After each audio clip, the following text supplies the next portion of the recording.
Coalition. Put your hands together, everybody. We want to give some love. We're coming to you live from the Greater Harvest Missionary Baptist Church. Elder Eric Thomas is the pastor. Give him some love.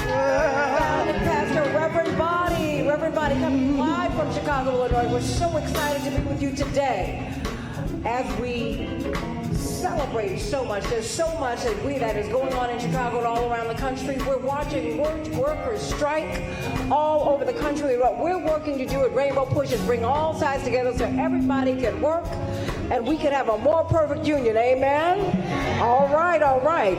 If you are watching us on Facebook, please like and share on the Rainbow Push page on rainbowpush.org. Stay there because, of course, we go past the time that we're on the Impact Television Network. So come on, everybody. Create some watch parties. Go on your telephones right now in this sanctuary and at home. Create some watch parties. We want to spread this good news. Tomorrow morning, Reverend Jackson's nationally syndicated radio show. Keep Hope Alive with Reverend Jesse Jackson. We will be dealing with this teacher strike, the paraprofessional strike, the Park District strike that we are trying to avert, right? We want everybody to work and we want our children and all of the people who work for our children, from the mayor to the CTU, we want everybody to come together at this table so that Chicago can become a beacon unto the rest of the nation, as we have seen these strikes spill out over West Virginia and Los Angeles and Arizona. It's all over the place. There's something going on in the system. If it's happening everywhere at one time, we have to know it's not just Chicago's problem, right?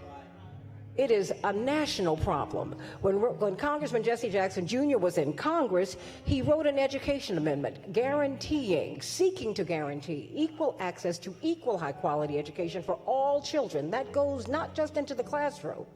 It's how you staff a school. It's how you fund a system. And we're working on that problem today. Put your hands together, everybody. Oh, you can do better than that. We want to thank the Impact Television Network for carrying us. This is the largest African-American owned church network. Give them some love today. And I am Santita Jackson. I am the Morning Drive host on the nation's largest progressive talk radio station, WCPT. I hope that you will join me Monday through Friday, 6 to 8 a.m. Central Time, 7 to 9 a.m. Eastern Time, 4 to 6 a.m. on the West Coast. But you all do join, and please go to WCPT.com for more information, for WCPT.com, so that you can hear the podcast of previous shows. Today, this week, we have seen some giants transition to be part of the ages. Jesse Norman, the great mezzo-soprano. Diahann Carroll, first African-American to have a primetime television show, won a Tony Award. These two women demanded that they be presented and that black women be presented beautifully, in an elevated way, elegantly, and putting their talents first. We thank God for Jesse Norman and Diahann Carroll today. Jerry Butler, another woman, his wife, Annette, who guided his career for decades, she made her transition. This is one of these great women who was guiding a career, doing the business side while her husband was the artist. We thank God for Annette Butler today. And then Kane Felder, Howard University, the great theologian, made his transition. We want to thank everybody today. And then former Mayor Rahm Emanuel lost his father.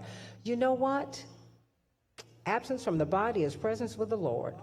And we thank God today for these great people who have been part of our lives. Please give them some love. Oh, you can do better than that. And we want you to know, those of you in Chicago, if you want to see the rebroadcast of this particular program, it will be on the Impact Network tonight and Chicago Can TV a week from today, because I was talking to a lot of our people in the south suburbs, and they say, we can't catch you. We want to see you. But we want you to encourage them to go to Facebook, to go to rainbowpush.org, because we are streaming live, and you can catch the old programs if you wish. I'd like to bring to someone who is beloved by all of us in this room and all around this country. She is the highest ranking woman in this organization. She is also the pastor of the Fernwood United Methodist Church. She is a lawyer. She is an educator. She is a full-time, 24/7, 365 public servant. Put your hands together, everybody, for Reverend Attorney Jeanette Wilson.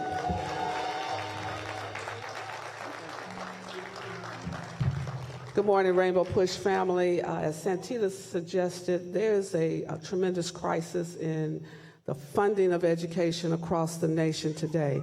And so it's not just Chicago. I was reading this week, Mrs. Jackson, that the Senate Education Committee chair blocked a bill that would fund higher education and has a tremendous impact on our historic black colleges. The Senate chair is Senator Lamar Alexander. And so we are suggesting that it's not just the public schools in Chicago, Philadelphia, and around the nation.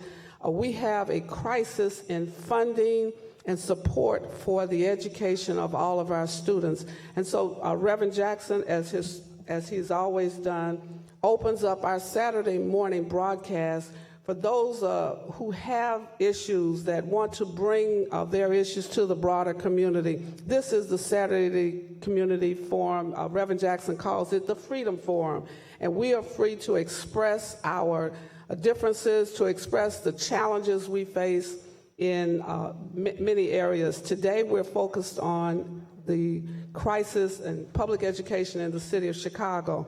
And so we have with us two young women who are going to give us the issues from the perspective of the Chicago Teachers Union.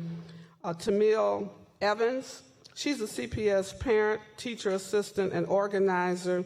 And then following her will be Crystal Williams Hayes, a CPS parent, a school clerk, and she's an officer within Chicago Teachers Union. She is the first African-American PSRP to be elected vice president. And they're going to share. As you know, we have not taken a position. Our position is to help bring the sides together and to resolve the dispute. You will remember that Reverend Jackson was the major mediator and negotiator in the Chicago teachers strike years ago, and he continues to make himself available to be that person that can bring all of us together to resolve the issues in a manner that's most favorable to those who are going to be suffer the most. Give our teachers union a round of applause as they come and give their side. Good morning. I guess I am Tamil Evans, CTU organizer. I am a mother of a teenage daughter who also went to Chicago Public Schools, and I am the daughter of a CPS employee. Also, she was the manager at Chicago Public Schools. So I have history within the Chicago Public School system. I was a former teacher assistant for over 19 years. And so I have seen and I have been in the trenches of how just disparity has come across the west side and the south side and the north side of Chicago. Our PSRPs are the front line of defense in our schools. Our PSRPs are the teacher assistants, they are the school clerks. They work 7-hour days, but yet they are more than just that teacher assistant. They give medicine to the students. They have to be that counselor sometimes. They have to be that nurse sometimes. They have to be a parent sometimes. Also a social worker. The violence here in Chicago have just is at a high rise right now, where you need these counselors, we need social workers, we need wraparound services, but yet the mayor still refused to put all this in writing. Yet they still put the burdens and the jobs and the extra duties on our PSRPs, which is not right.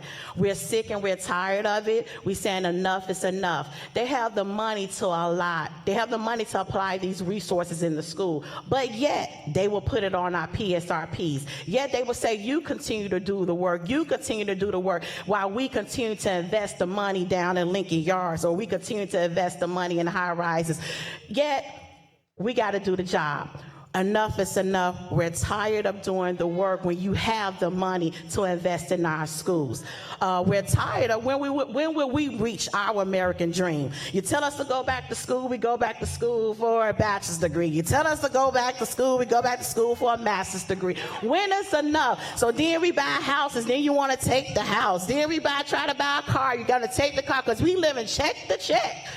And enough is enough. You have the money to apply where you wanted to apply. We should be sick and tired of driving downtown and watching the luxury high-rises. We should be sick and tired of driving around the city of Chicago and able to see the next casino. But when will we be able to feel comfortable? When will we as a people be able to say, oh, I do have a dream, and I am fulfilling that dream without these road obstacles, without these obstacles that the mayor insists, without these obstacles the rich people taxing.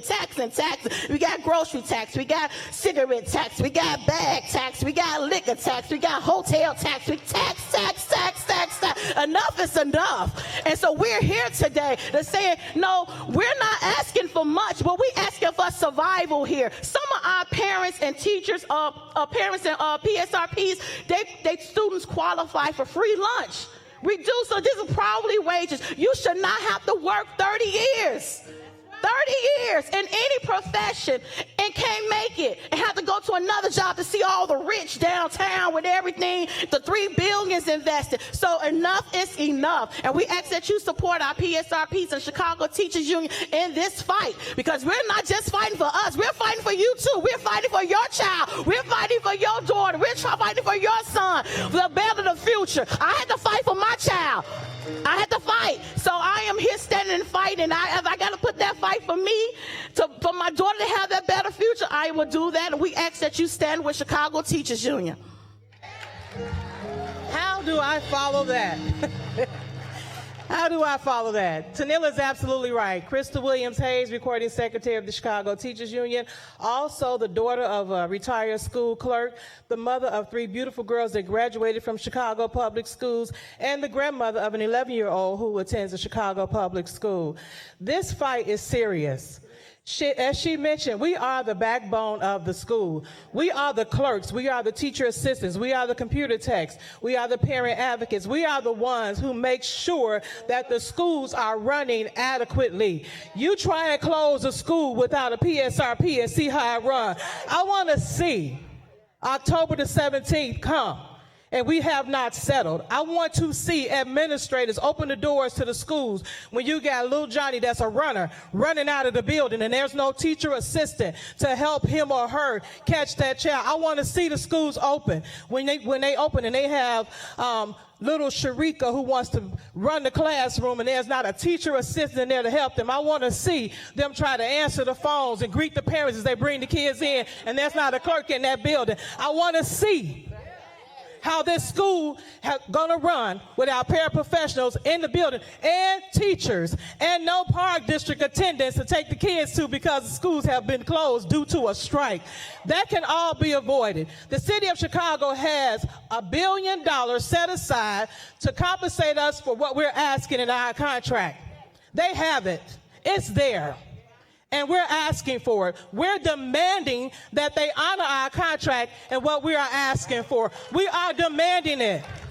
We need our parents to stand up and support us in this fight. We need our communities to stand up and support us in this fight. We're going to win because we are what?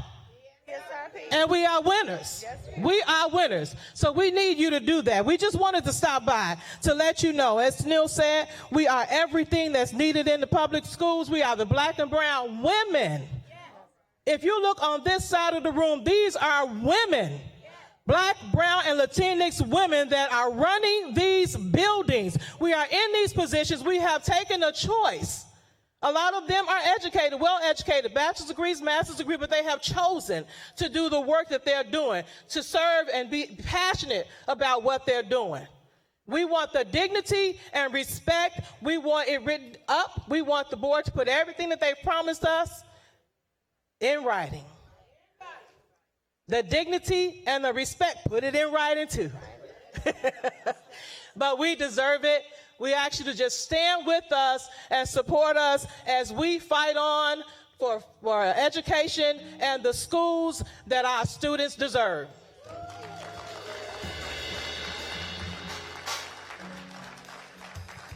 I am so excited. I've never seen that much fire from the clerks. They're usually very calm and quiet in the schools. Give our PSRPs a round of applause. This is what we do. We open this forum so that you might share and we might be able to understand the issues. I do want you to know we invited the city of Chicago. We invited the mayor. We invited Dr. Janice Jackson. And I hope that they will come and share with us next week so we can be very clear on what the issues are so that Reverend Jackson then can meet with both sides and we can resolve the issue. Parents, you can't just sit at home. You need to join us next Saturday.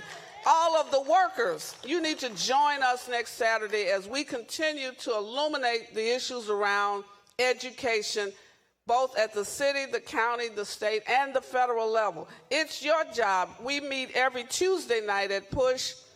That's our volunteer meeting. It's our education night. You need to get involved. I want you to know that most of the leaders of CTU really grew out of Rainbow Push and before that Operation Push. This is not a new challenge for us. It is our history. We have always worked together for the benefit of our children. And so I would invite all of you to come back next Saturday morning. We'll be right here at Greater Harvest. We're moving around because our building is under reconstruction.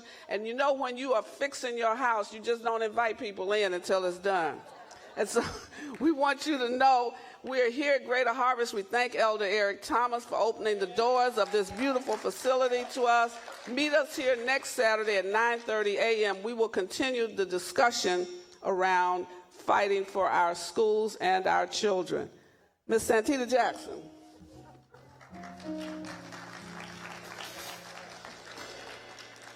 Oh, thank goodness. That's right.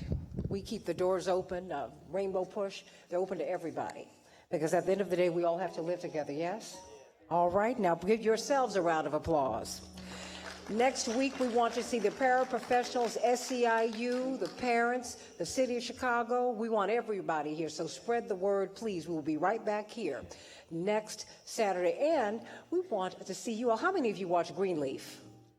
Does everybody watch Greenleaf? Well, guess what we're going to do? You know, on Monday nights at Rainbow Push, we have something called Let's Talk About It with Santita Jackson and friends. The doors open at 6, BYO beverages.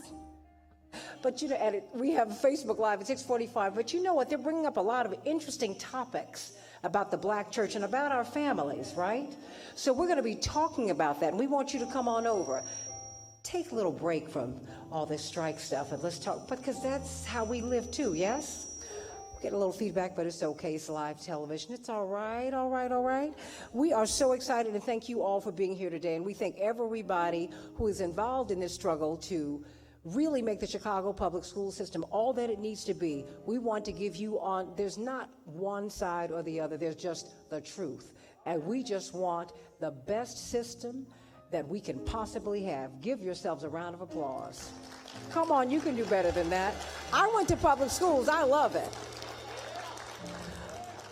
And you know, Hurricane Dorian, that is something that is still occurring. We want people to go to the Bahamas because the Bahamas are a series of islands, but 2 of the islands sustained multi-generational devastation. And so we are joining with the government of the Bahamas to provide relief. We've got Hurricane Maria, we've got Hurricane Irma, we've got so much, but we don't want to forget our brothers and sisters in the Bahamas. I take migrant workers very seriously because my grandmother was one. She was in South Florida and she went through the Bahamas and Cuba and every place else, chopping sugarcane and picking beans. These are our people. Yes? So we wanted to invite the Consul General, oh yes, to come here and tell us what he is doing, what they are doing, and what we can all do, because we need you to participate in that too. We need to find out how we can provide some relief to our brothers and sisters in the Bahamas because they surely need it. Tens of thousands are homeless now. And we see the HBCUs, How about that? Kicking in, giving them tuition for our students. That's right. Come on, put your hands together for Hampton University leading the charge. And so keep your hands together and welcome Consul General, the Honorable Michael C. Fountain. Come on, everybody.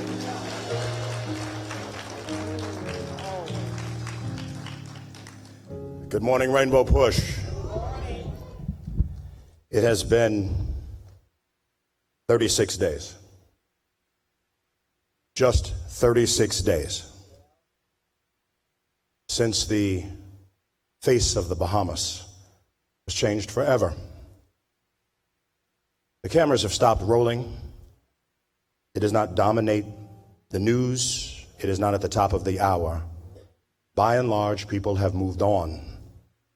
We do not have the luxury, and we cannot afford to move on. We will not. We cannot. That's why I'm here. This is the Bahamas Forward Weekend of Giving. And I just wanted to let the viewing and listening audience know what we were doing in this city and in the Midwest jurisdiction. The stories that are being reported about Bahamians right now talk about depression and despair. Imagine the worst thing that ever happened to you. Imagine your life today, and then tomorrow you have nothing, not by your own hand, circumstance, or doing. Life in the Bahamas was one way August 30th, and it was never the same September 1st. So, since I stood before you first 29 days ago, my life has changed as well. I didn't expect to see what I've seen in terms of friends who have not been available and around, and friends who have emerged in the last month to support our effort. Has anybody ever gone through anything and you wanted to see your friends and you realized that some people weren't going to be able to make the journey with you? So those who have emerged with respect to our weekend include Pastor T.L. Barrett of the Life Center Church of God in Christ, 5500 South Indiana Avenue. Mr. George Miller, President and CEO of Loretto Hospital, 645 South Central in Chicago. Mayor Tyrone Ward of Robbins and Mayor Roger Akpawa of Markham. They've opened the Markham Municipal Center to us at 16313 Kedzie Avenue. And of course, Rainbow Push, the Reverend Jesse Jackson, has opened his heart and doors to us as well. 930 East 50th Street. These are the locations that we ask people to go to and give and give and give, because you are a beacon of light to Bahamians who think we have passed them by, and we have not. You are the beacon of light. Please help us. Please come out. Please donate, plant a seed, because if it's you, you're going to want people to be there in your time of need. So I say to you, thank you. I say God bless the people of the United States of America, and God bless the people of the Commonwealth of the Bahamas. Thank you.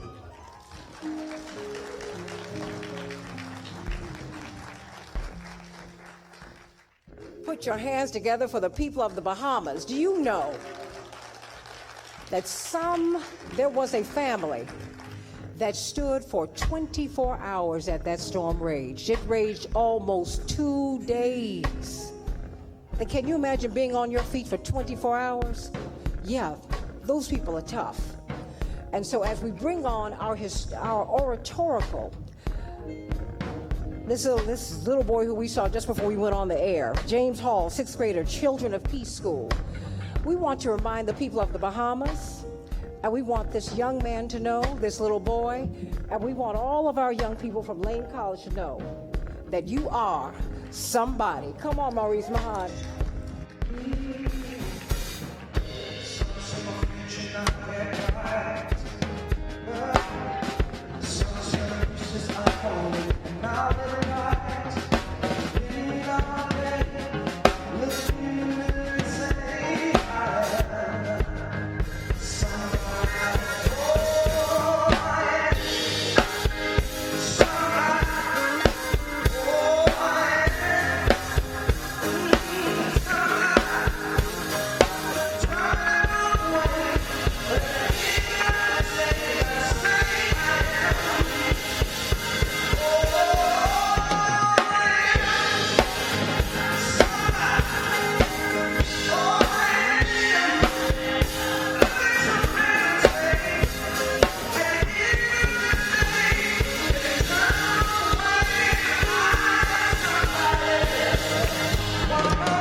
They can turn and walk away, but guess what you are? I am somebody.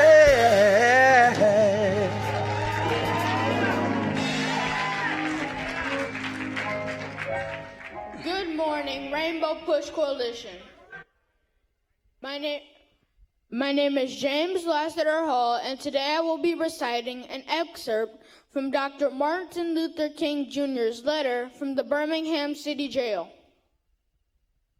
But as I continue to think about the matter, I gradually gained a bit of satisfaction from being considered an extremist. Was not Jesus an extremist for love? Love your enemies. Bless them that curse you. Pray for them that despitefully use you. Was not Amos an extremist for justice? Let justice roll down like water and righteousness of a mighty stream. Was not Paul an extremist for the gospel of Jesus Christ? I bear in my body the marks of the Lord Jesus. Was not Martin Luther an extremist? Here I stand. I can do none other, so help me God. Was not John Bunyan an extremist? I will stay in jail until the end of my days before I make a butchery of my conscience. Was not Abraham Lincoln an extremist? This nation cannot survive half slave and half free. Was not Thomas Jefferson an extremist? Behold these truths to be self-evident that all men are created equal. So the question is not whether will we be extremists, but what kind of extremists will we be? Will we be extremists for hate, or will we be extremists for love? Will we be extremists for the preservation of injustice, or will we be extremists for the cause of justice? In that dramatic scene on Calvary's Hill, 3 men were crucified. We must not forget that all 3 were crucified for the same crime, the crime of extremism. 2 were extremists for mortality and thusly fell below our environment. The other, Jesus Christ, was an extremist for love, truth, and goodness, and thereby rose above his environment. So, after all, maybe the South, the nation, and the world are in dire need of creative extremists. I hope the white moderate would see this. Maybe I was too optimistic. Maybe I expected too much. I guess I should have realized that few members of a race that has been oppressed by another race can understand the deep groans and passionate yearnings of those that have been oppressed, and still fewer have the vision to see that injustice must be rooted out by strong, persistent, and determined action. I am thankful, however, that some of our white brothers have grasped the meaning of the social revolution and committed themselves to it. They are small in quantity, but big in quality. Some, like Ralph McGill, Lillian Smith, Harry Golden, and James Dabbs, have written about our struggles in eloquent, prophetic, and understanding terms. They have languished in filthy, roach-infested jails, suffering the abuse and brutality of angry policemen who see them as dirty Negro lovers. They, unlike many of our moderate brothers and sisters, have recognized the urgency of the moment and sensed the need for powerful action antidotes to combat the disease of segregation. I would like to thank Greater Harvest and Rainbow Push Coalition for allowing me to speak to you today on this live broadcast. I want to thank Master James Hall and his mother for bringing him, Judge Hill for our oratorical program. We invite all of our churches and schools, send us your children and allow them to participate in the oratorical competition. Many of our young people get scholarships just from oratory. And now I am excited today to have the Lane College Choir, some of Lane's College alumni. I see the brothers of Reverend Jackson's fraternity, Omega Psi Phi. They're here supporting the Bahamas effort. But I'm particularly excited about Lane because it's my family's school. My mother attended Lane College and many of my relatives. It's a small college in Jackson, Tennessee, but it has graduated some great people. And so I am excited that the Lane College choir, Laneites, are here to bless us with song. I want to thank Bishop Henry Williamson, who is the chair of the board of Lane College and was a national president of the Rainbow Push Coalition, and the president of Lane College for allowing their students to come here. And we welcome them, President Dr. Logan Hampton from Lane College. I also want to thank Bishop Williamson for his work with our 1,000 Churches Connected. They negotiated, Dr. Yeary, the Kroger settlement with us. Kroger was closing a store in a historic black community, and as a result of Bishop Williamson's urgence and Reverend Jackson's negotiating power, they now have a new super low food market will open in that same community in December of this year. We have victories when we work together and when we struggle together. And so I am excited again. I want you to greet warmly the Lane College Gospel Choir. Give them a round of applause as they come.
Come on, can we celebrate these brilliant minds and the embodiment of our future genius to these wonderful young people from Lane College. We thank God for their gift and their brilliance. And we are grateful that they are able to share with us on this morning. I am Todd Yeary. I'm the Senior Vice President of Rainbow Push Coalition.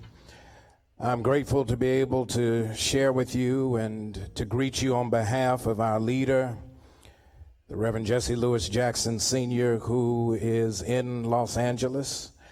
Last night, there was a gathering of folks who wanted to honor Reverend not only for a birthday. Birthdays come up every year.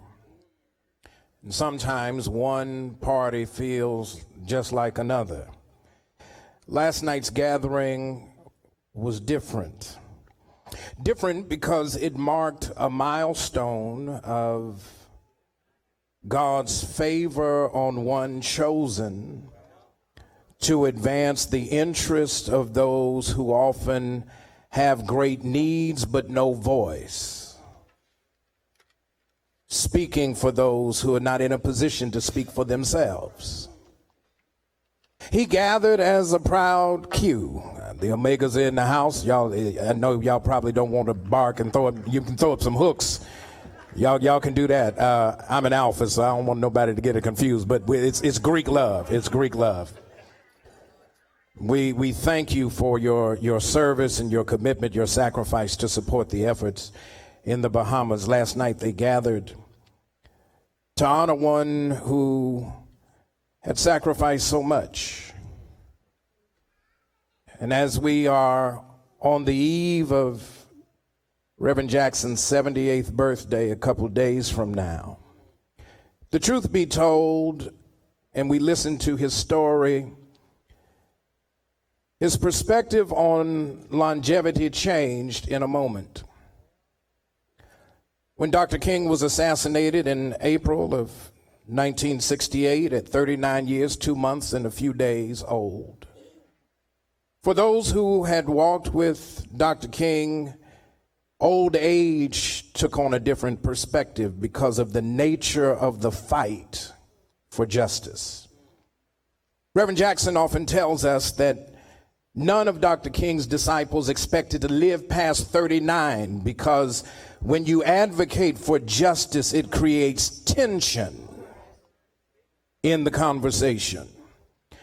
The fact that we are now about to celebrate Reverend Jackson's life 39 times 2 ought cause us to keep in proper perspective his long-standing commitment and proven credibility when there are tensions that must be resolved. There's been some inference, assertion that somehow or other in this conversation in the city of Chicago, Reverend has taken a side. And that is true, he has. It's the same side he's been taking for over 50 years.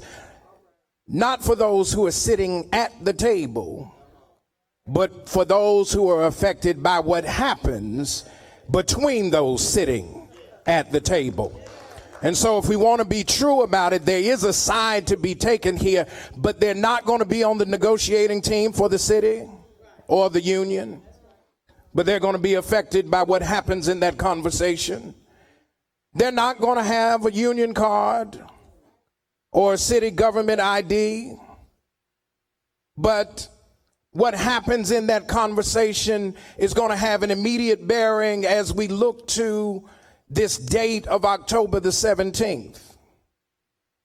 I want to be clear that we not lose the sense of the opportunity in the moment, even though the issues are great, the concerns are sincere, the matters are relevant, but the byproduct of failure in this moment is not about those who are sitting at the table, but those who are dependent upon a credible conversation amongst those who are invited to the table.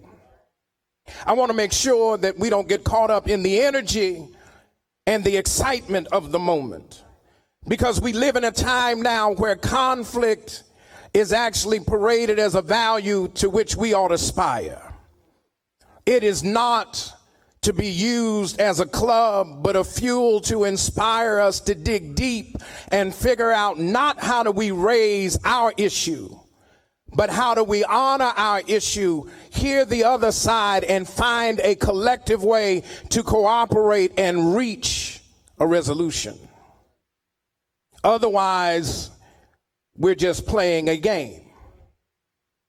We're not serious about the issues if resolution is not the objective. If we're simply trying to draw media coverage, trying to get sound bites in the press, if we're simply trying to say that somebody is watching us and really we don't intend to put our best forward, and today is October the 5th, then what we've done is we have become intentional co-conspirators, entrapping our future in the bodies of young people who want to grow up like those who are sitting over my shoulder, and we have now somehow couched it to say that this conversation is about justice. Let me talk to you about justice for a minute. The very need for justice affirms that there is a conflict that must be resolved. You don't need justice if there's no conflict. But you cannot achieve justice if those who are parties to the conflict take let me see how I change this now. Take positions for which they have dug in for the sake of digging in. And they really are about me and not about us.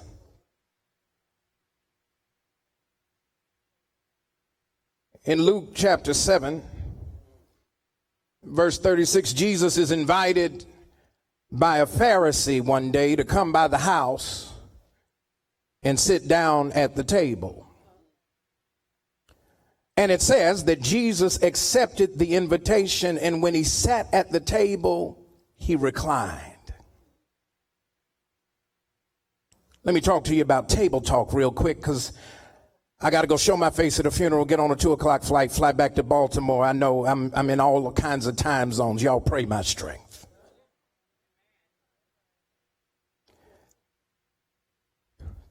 Table talk is about conversation and not simply about yelling. How often have we sat observing engagements between parties and neither side can hear the other, because rather than talk, they yell? You're not going to resolve this by yelling. We're not going to find a settlement by screaming past one another. We have to be willing to sit down and have a conversation with someone that you know the moment you take your seat, you are engaged in a conversation with an adversary. But let me say to you, your adversary does not have to be your enemy.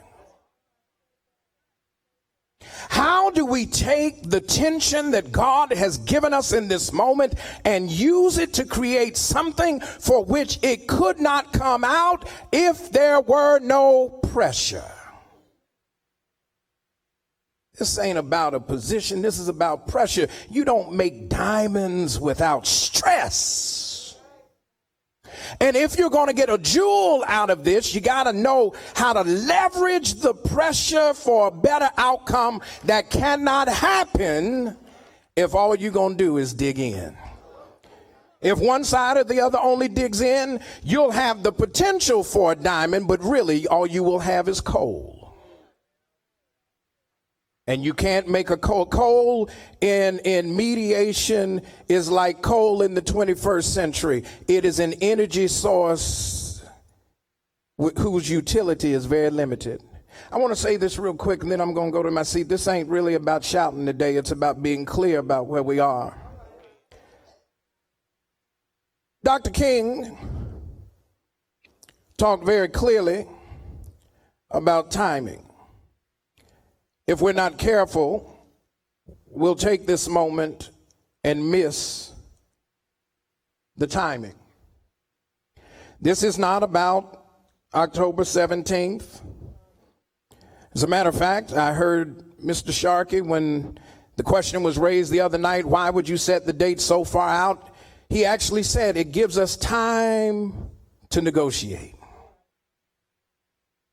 That must be a conversation that allows us not to use October 17th as a tool to manipulate, but to use it as a timeline for our best effort to make sure that our children and their families who rely on the system to work, they don't get trapped in this false target when there's not really going to be any sincere effort on the days between now and then. I want to say this to you. I want you to remember this, because systems often fail not because the systems are flawed.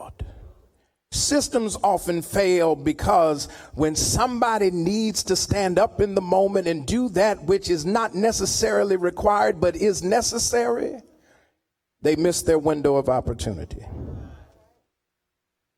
I believe in the right to organize. Workers' right to organize around common interest and mutual concerns is a principle for which there is no apology. Dr. King didn't apologize. Reverend Jackson has never apologized, and we don't apologize for it now. However, if we claim that right and do harm to the innocent, then we've missed the deeper understanding around why we organize in the first place.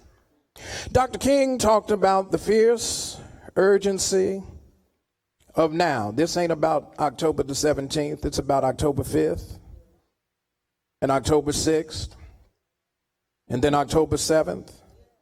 If we put our best foot forward, October 17th won't be an issue. Number one, none of us is guaranteed to live that long. We don't have time to waste. And so I want to go back to the conversation about why last night was so significant. Because when you recognize that every day matters.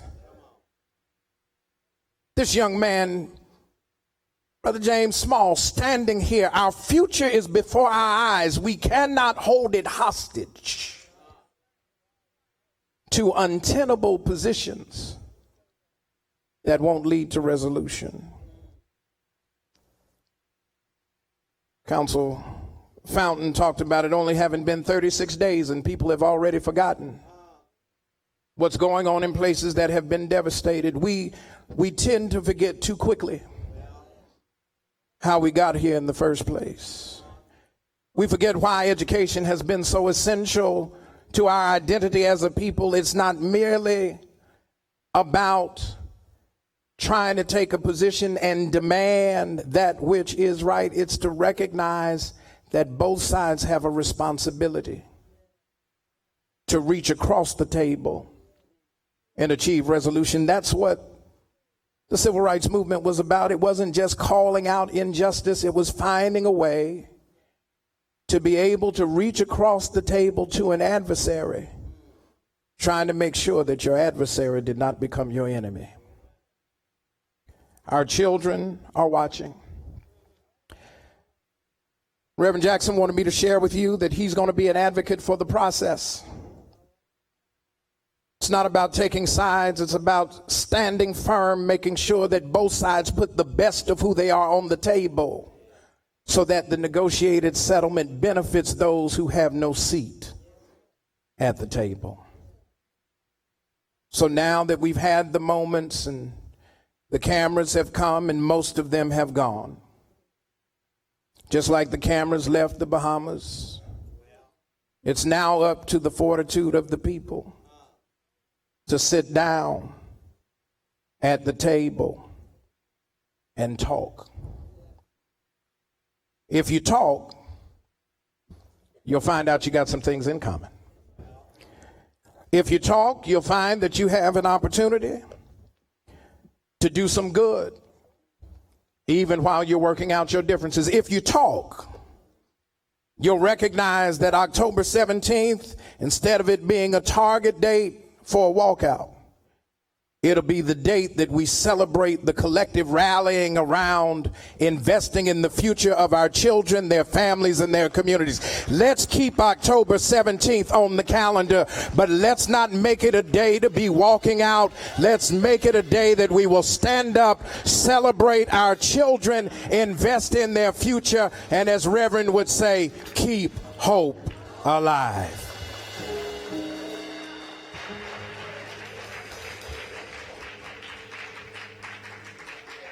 Give Dr. Todd Urey another round of applause as the Lane College Choir comes back to us.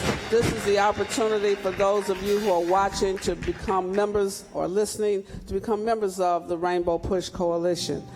Membership is $15 a year for seniors and students. It is $35 a year for those who are under the age of 65. We want your memberships. Reverend Jackson has asked for a birthday present, that every pastor do a membership drive, that every organization like the Omegas, the Alpha Kappa Alpha sorority, the Delta Sigma Thetas, the A Phi A's, the Sigmas, and all of the Panhellenic, if you will do a membership drive this year for Rainbow Push, we'll be so grateful. And we're inviting all of our partners, all of our school partners, all of the organizations to join us in this massive membership drive. That's a birthday present for Reverend Jackson. If every organization just did 78 memberships to celebrate his birthday, if every church, 78 memberships, that's what we're looking for, and that's what we invite you to do. We will be at the Greater Harvest next Saturday morning. Join us at 9:30 a.m. Join Santita Jackson Monday night at 6 p.m. at Rainbow Push, and then join the education and volunteer meeting on Tuesday night at 6 p.m. at Push Headquarters, 930 East 50th Street. Greet warmly the Lane College Ensemble.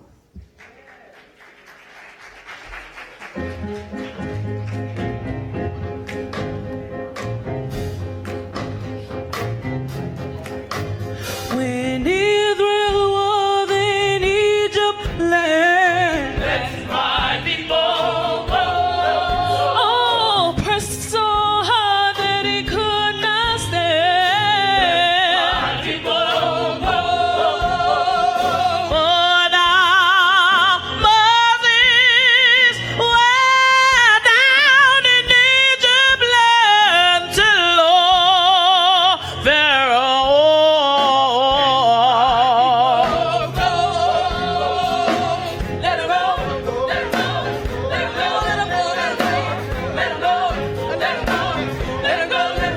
When Israel was in Egypt land, my people and he pressed so hard that he could not stand. My people go down, Moses, way down in Egypt land to Lord Pharaoh. My people go, let go,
Oh, this is why we need our HBCUs.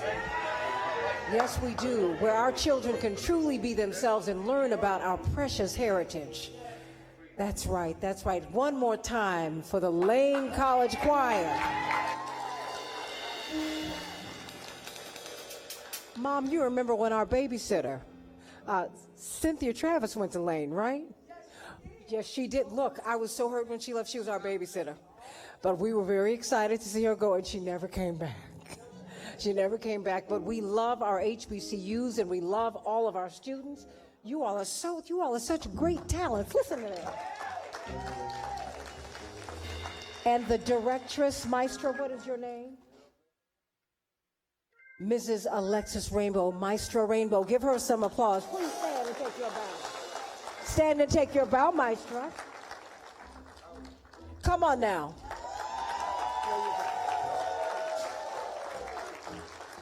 That's right, that's right. When we see these young people standing tall and singing properly, that's right.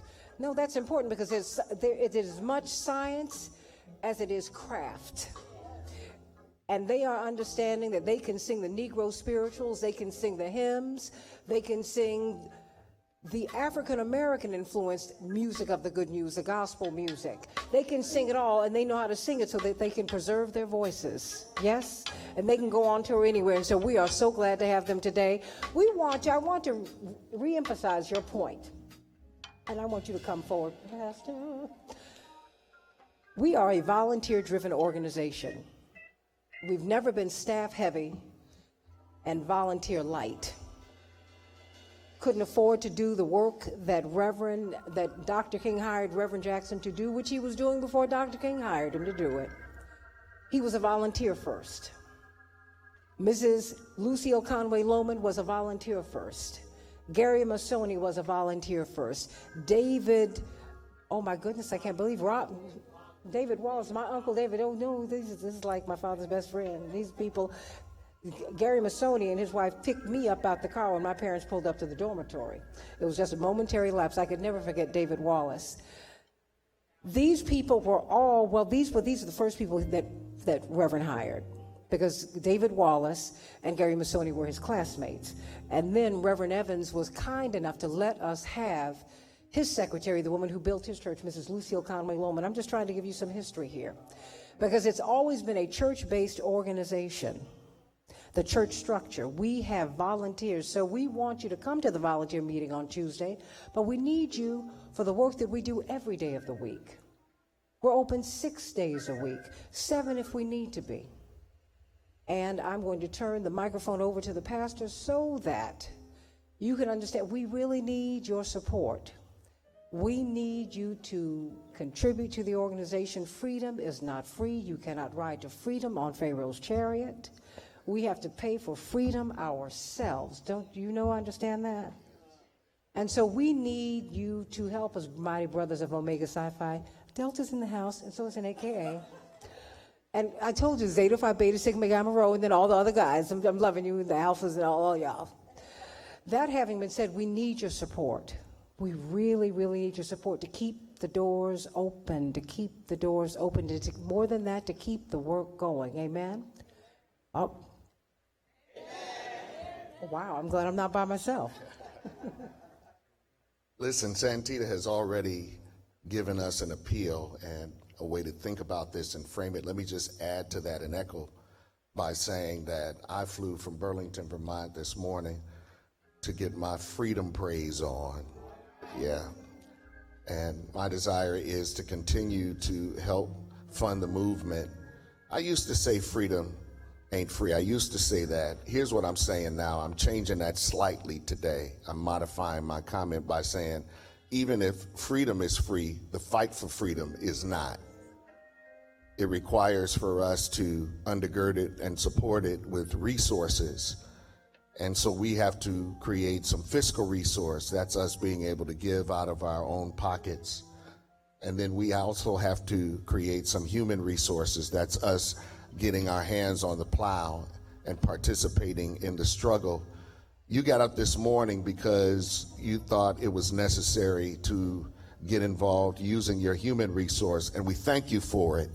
those of you who do it Saturday after Saturday, Sunday after Sunday, Monday after Monday, Tuesday after Tuesday, whatever.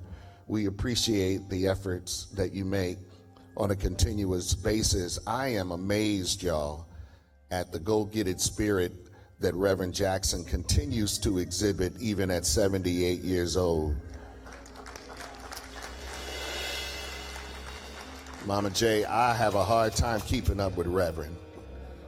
And I'm almost half his age and have a hard time keeping up with him.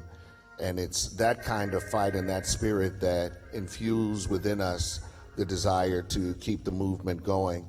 And so I've got an internal appeal that's for us who are in the house, and then I have an appeal to those who are streaming, using technology. We are so grateful that you come to us week in and week out and continue to view. I've got people all over the country, all over the globe for that matter, that say that I tuned in, I saw you. All over the country, all over the globe, I've got folks that tune in and say, I saw you at the broadcast. And so we need your support today as well. And so I would appeal to you in this way. Here's what I can tell you as a pastor. It's hard when folks are not in the church physically. And it's also hard when folks miss a week, because oftentimes when they miss a week, they don't bring last week's offering. Every time I step through the doors, I try to make sure that I've got $100 in my pocket every single time, because I understand the value of investing in freedom, in my freedom, in your freedom. I understand the value invested in it. I was grateful today just to sit with Mrs. Jackson and to glean from her knowledge and her experience. Every time I come through the doors where Push is assembled, I grow that much taller in my inspiration and in my aspiration. And I know that that's not just true for me, is it? Anybody else grow that way?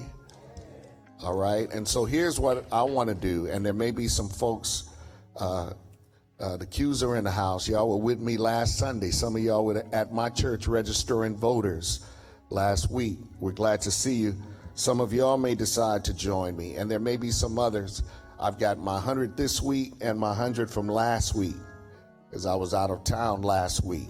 And so I want you to take my 200. There may be some others that feel inspired and inclined to do it. And the appeal is not just in the house. The appeal is for those who are streaming with us, who are watching via technological wiring. We encourage you to do the same. Send your gift of $100 to help to fund the fight for freedom. God bless you, Doc. I see you. There may be some others who are inclined and feel inclined to do it. What is it? Text the word push to 4144. All right, here's the second thing that I want to do. And this appeal is specifically, I don't know how many of you from PSRPS are members of Push, but I want to encourage you to become a member of Push. How many of y'all are members of Push? Let me see.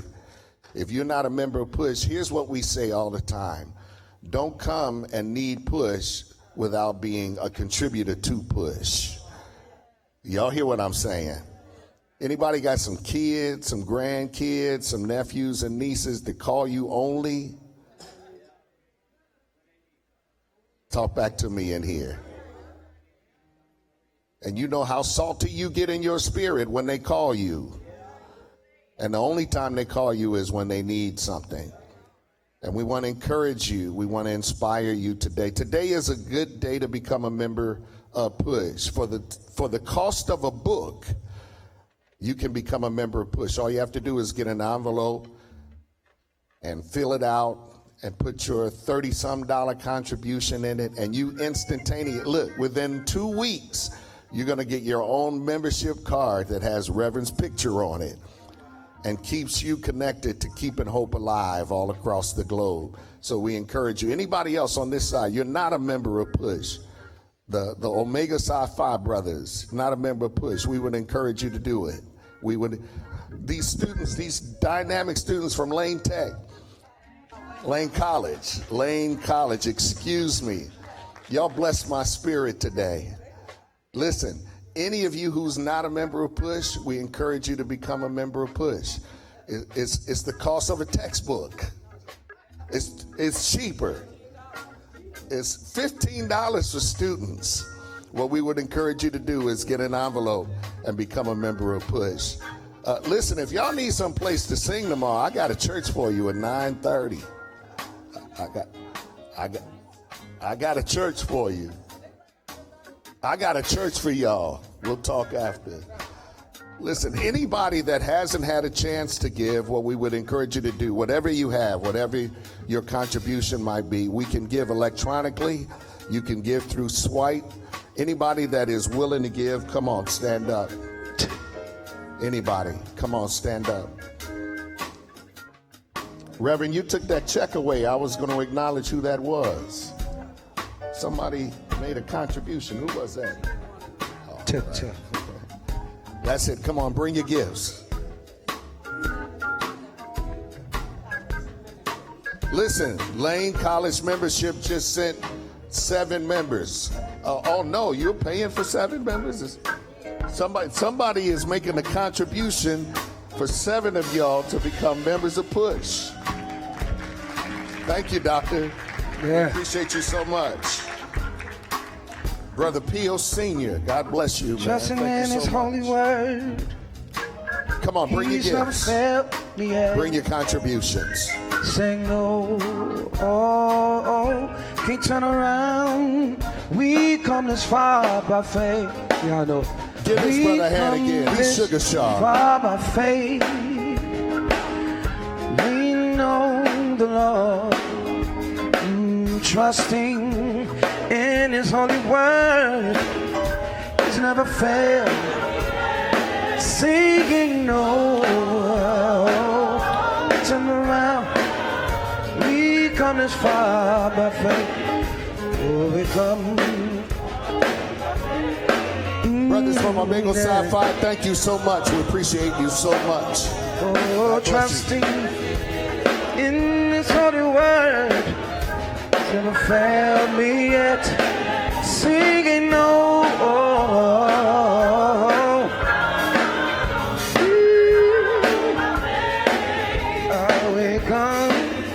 Teachers Aid, God bless you. We appreciate you. Singing oh,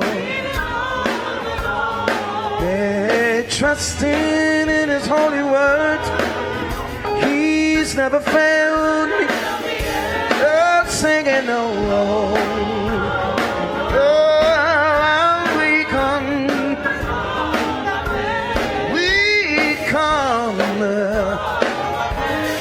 oh, we're singing oh.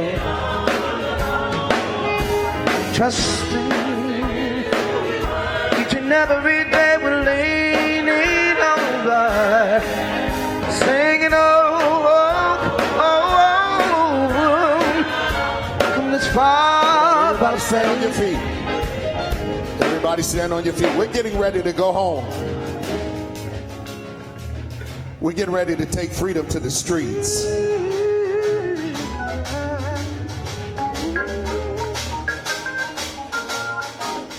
I see so many of you taking time to become members. God bless you. We appreciate you so much. Listen, grab a hand with somebody close to you. Let's pray out of here.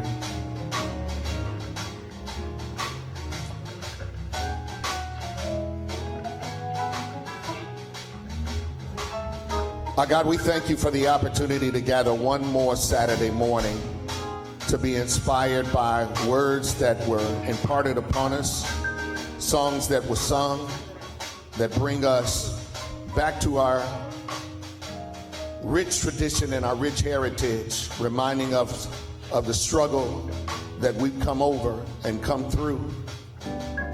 And then we thank you for the opportunity to voice our concerns and our opinions on this platform.